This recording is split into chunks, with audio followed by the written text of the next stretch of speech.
వాస్తవంగా ఇదివరకు కాంగ్రెస్ పార్టీ అధికారంలో ఉన్నట్టు టైంలో ఈ పెట్రోల్, డీజిల్ ఇదివరకు మనం ఇరాన్ దగ్గర నుంచినో లేకపోతే అరబ్ దేశాల నుంచి కొనుక్కునేటప్పుడు వాళ్ళ చేతులు మ్యాక్సిమం ఇప్పుడు ఇరాన్ నుంచినే కొనేవాళ్ళు.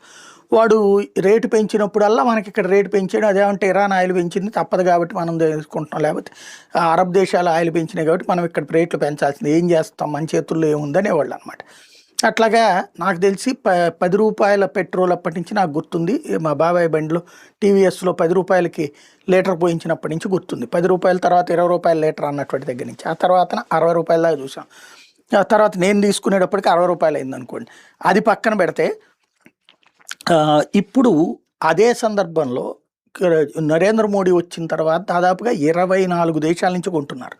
ఆల్టర్నేటివ్ ప్లాట్ఫారాలు చకచకా తీసుకొస్తున్నప్పుడు వెనిజులాలో మనం 11% కొనేవాళ్ళం. అంటే వెనిజులా టోటల్గా అమ్మే దాంట్లో 80% వీడు అమ్మితే చైనా వాడు కొనుక్కుంటే